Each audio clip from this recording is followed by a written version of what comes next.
राजा शक्ति देव, वो बहुत घमंडी और लालची था। वो शक्ति और संपत्ति दोनों तरह से बहुत समृद्ध था। मल्ल युद्ध हो, तीरंदाजी हो, तलवार भांजना हो या भाला फेंकना, वो सभी में बहुत कुशल था। कोई अन्य राजा उसका सामना नहीं कर पाता था।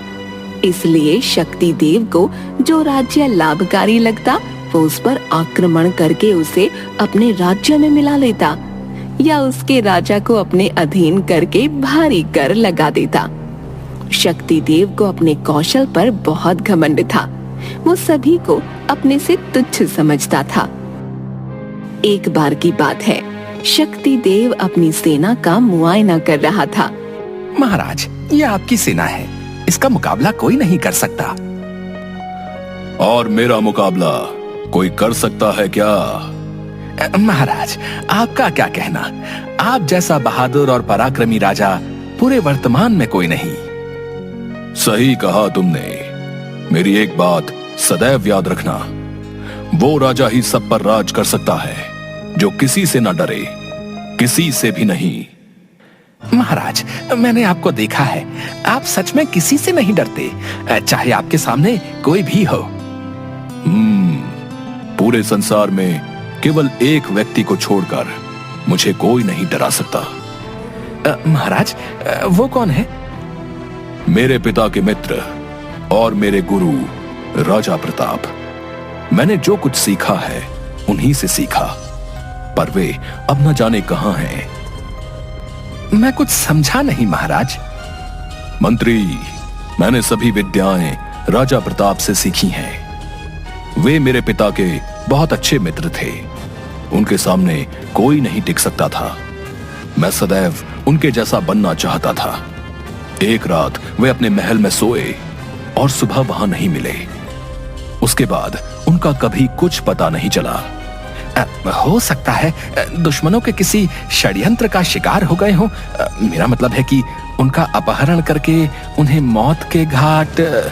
मंत्री, अपना मुंह बंद ही रखो। क्षमा महाराज, क्षमा। राजा प्रताप वो व्यक्ति हैं जिनसे उनकी मर्जी के बिना हवा तक उन्हें नहीं छू सकती। इंसान तो बहुत दूर की बात है। तो वो कहां चले गए महाराज? ये तो वही जाने। तभी एक द्वारपाल आता है।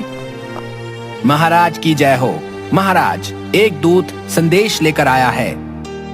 राजमहल में राजा अपने सिंहासन पर बैठ जाता है। मंत्री उसके पास खड़ा है।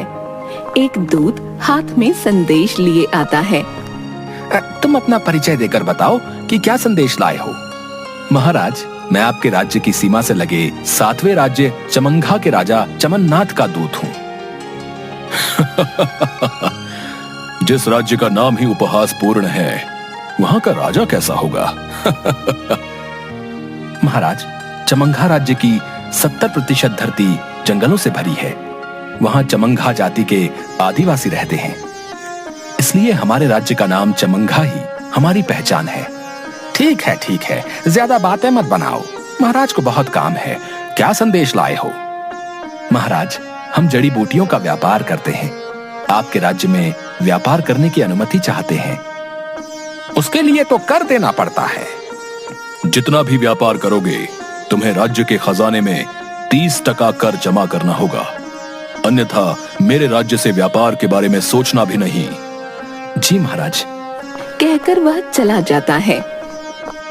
कुछ दिनों बाद मंत्री राजा को राजकाज संबंधी बातें बताते हैं। महाराज, हमारे किसानों से अधिक कर की उम्मीद करना व्यर्थ है। उनकी फसलें वर्षा की अनियमितता के कारण खराब हो रही हैं। सबसे अधिक कर किस क्षेत्र से आ रहा है? जड़ी बूटियों से महाराज। वो राज्य है ना चमंघा, उसका व्यापार यहाँ बहुत चल रहा है। मंत्री राजा के हाथ में बही खाता देकर सब समझाता है। राजा ध्यान से समझता है। राज्य तो छोटा सा है, इतना कर हमें दे रहा है तो इसका खजाना कितना होगा? वो राज्य तो सोने की मुर्गी है। अगले दिन राज्य सभा में सेनापति आता है। शक्ति देव उसे कुछ निर्देश देता है। जैसी आपकी आज्ञा महाराज। चमंघा राज्य पर कल आक्रमण हो जाएगा। मुझे वो राज्य हर हाल में चाहिए। जी महाराज। सेनापति के वहां से जाने के बाद, ये क्या महाराज, चमंघा हमें सबसे अधिक कर देता है, फिर आक्रमण क्यों? चमंघा सोने की मुर्गी है। ये मुर्गी मेरे सिवा किसी और की नहीं हो सकती। जी जी जी महाराज।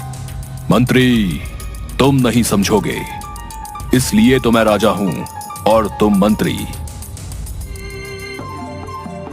अगले दिन सेनापति बौखलाया हुआ राज्यसभा में आया। महाराज महाराज। अरे सेनापति, तुम इतना घबराए हुए क्यों हो? वो क्या बात है? मेरे सेनापति होकर इतना क्यों घबराए हुए हो? महाराज, वो चमंघा राज्य जितना छोटा दिखता है, वास्तव में बात वो नहीं लग रही। मैं कुछ समझा नहीं। महाराज, हमारी इतनी बड़ी सेना उनकी छोटी सी सेना के सामने 1 घंटा भी नहीं टिक पाई। सैनिक डरकर भाग आए। क्या मेरी सेना डर गई उन चुटकी भर सैनिकों से? और तुम मुझे कौन सा मुंह दिखाने चले आए? तुम खुद युद्ध में जाओ। मुझे चमंघा किसी भी हाल में चाहिए। यदि युद्ध में हारे तो मैं तुम्हें मार डालूंगा। सेनापति हाँ में सिर हिलाकर चला गया। सोचा नहीं था ऐसा होगा। चमंघा तो बहुत छोटा सा राज्य है। खामोश।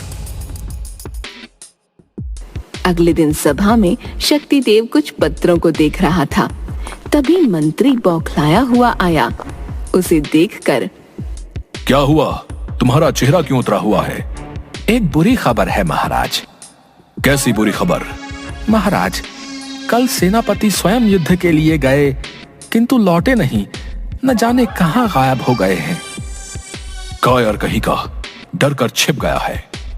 मंत्री कुछ नहीं कहता। युद्ध का क्या हाल है? हम हार गए। हमारी पूरी सेना भाग खड़ी हुई है महाराज। ऐसा क्या है वहां? अब मैं खुद वहां जाऊंगा। महाराज, आप? जहां शक्तिदेव हो वहां राज्य कभी हार नहीं सकता। सेना एकत्रित करो। अब नेतृत्व मैं करूंगा। शक्तिदेव हाथ में भाला पकड़े, कमर में तलवार लटकाए, अपनी सेना के साथ घोड़े पर बैठकर युद्ध के लिए निकला। युद्ध चमंघा के जंगल से लगे एक मैदान में लड़ा गया। शक्तिदेव की सेना युद्ध में भारी पड़ रही थी। तभी जंगल से कुछ आदिवासी हाथों में त्रिशूल लिए दौड़े आए। सभी ने माथे पर तिलक लगाया हुआ था। उनका रौद्र रूप देखकर शक्तिदेव की सेना भागने लगी। शक्तिदेव स्थिति भाप गया और आदिवासियों के सामने वो अकेला आ खड़ा हुआ। 5-5 लोगों को एक साथ मार भगाया। आदिवासी शक्तिदेव का पराक्रम देखकर हैरान थे। तभी 2 आदिवासी वापस जंगल में भाग गए। उन्हें देखकर शक्तिदेव घमंड से बाकियों पर चिल्लाया, तुम लोग भी भाग जाओ, वरना मैं किसी को नहीं छोड़ूंगा। 10 आओ, चाहे 100, चाहे 1000, तुम लोगों के लिए मैं अकेला ही काफी हूँ। बाबा आ गए, बाबा आ गए। जंगल में से एक बूढ़ा व्यक्ति, किंतु हट्टा कट्टा, माथे पर तिलक लगाए, लंबी लंबी दाढ़ी मूंछ, हाथ में त्रिशूल लिए आया। उसे देखकर शक्तिदेव ठहाके लगाकर हंसने लगा। अच्छा, तो अब तुम आए हो। चमंघा में सभी युवा मर गए लगता है, जो बुढ़े लोग युद्ध करेंगे। क्यों, तुम्हें कोई आपत्ति है? युद्ध बराबरी का हो तो युद्ध कहलाता है। तुम्हारे साथ तो खेल होगा। ठीक है, तो ये खेल अब केवल हम दोनों के बीच ही खेला जाएगा। ये बेचारे निर्दोष लोग क्यों बीच में पड़े? इतना रक्त बहाना ठीक नहीं। सभी सैनिक युद्ध रोककर दोनों को देखने लगे। चल आजा, तुझे खेल खेलना सिखाता हूँ। अरे अपना ये त्रिशूल तो ले ले, वरना बेमौत मारा जाएगा। तेरे जैसों का घमंड चूर करने के लिए इसकी कोई आवश्यकता नहीं है। बाबा, इसके पास शस्त्र है, आप निहत्थे इसका सामना करेंगे। कोई बीच में नहीं आएगा। तूने मुझे नहीं, अपने काल को ललकारा है। कहकर शक्तिदेव ने भाले से बूढ़े पर प्रहार किया, किंतु बूढ़े ने न केवल भाला पकड़ा बल्कि उसे शक्तिदेव से छीनकर बीच में से तोड़ दिया। शक्तिदेव हैरान रह गया। उसे अंदाजा नहीं था कि इस बूढ़ी देह में इतनी ताकत व ऊर्जा हो सकती है। तब शक्तिदेव ने अपनी तलवार निकालकर बाजू पर प्रहार किया, लेकिन बूढ़े ने तलवार पकड़कर दूर फेंक दी। शक्तिदेव की आंखों से क्रोध झलक रहा था। उसने बूढ़े का हाथ पकड़कर मोड़ना चाहा, लेकिन उसने पलटकर उसे ऐसा धक्का दिया कि शक्तिदेव के लिए संभलना मुश्किल हो गया। सभी लोग जोर से हंसने लगे। घमंडी राजा, देखी बाबा की ताकत। सुनकर गुस्से में शक्तिदेव बूढ़े के पीछे भागा। उसने बूढ़े को धक्का दिया तो वह पास पड़े लंबे बांस से टकरा गया। बूढ़ा बांस खड़ा करके उसके एक सिरे को पकड़कर एक छलांग में पास लगे बड़े से पेड़ पर पहुंच गया। ओ शक्तिदेव, सोच क्या रहा है? चल आजा, खेल खेलते हैं। बांस के सहारे छलांग लगाकर पेड़ पर पहुंचने की कला शक्तिदेव को नहीं आती थी। वह पेड़ पर चढ़ने की कोशिश करने लगा। तभी बूढ़ा कूद कर नीचे आ गया। चल अब आजा, तेरा काम आसान कर दिया। शक्तिदेव ने भागकर तलवार उठाई और बूढ़े पर वार किया। तब बूढ़े ने एक हाथ से उसकी तलवार पकड़ी और दूसरे से गर्दन, और उसे अपने साथ बच्चों की तरह कुदाने लगा। क्यों बच्चे, और खेलेगा? बच गया ना बाजा। शक्तिदेव की नजरें बूढ़े की आंखों पर टिक गईं और वह उनमें खो गया। कुछ क्षण के लिए उसकी आंखों के सामने से सब कुछ ओझल हो गया।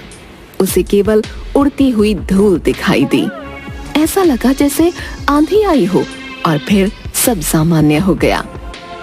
शक्तिदेव को याद आया कि यह विद्या तो केवल राजा प्रताप जानते थे। उन्होंने शक्तिदेव को बचपन में एक बार ऐसा अनुभव कराया था, और उसकी यह विद्या सीखने की जिद करने पर भी राजा प्रताप ने उसे यह नहीं सिखाई। शक्तिदेव बूढ़े के पैरों में गिर पड़ा। बाबा, मुझे क्षमा कर दीजिए, मैं आपको पहचान नहीं पाया। अब समझे मैंने तुम्हें ये विद्या क्यों नहीं सिखाई थी। मुझे भी स्वयं पर बहुत घमंड हो गया था, इसलिए मैं चुपचाप राजसी जीवन त्याग कर यहाँ आ गया। रक्तपात से घृणा हो गई है।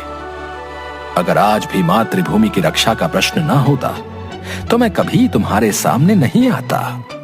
जी बाबा, मुझे अपनी गलती का अनुभव हो गया है। उसके बाद सभी जंगल में स्थापित शिव प्रतिमा के सामने खड़े होकर पूजा करते हैं और हर हर महादेव के नारों से वातावरण गूंज उठता है।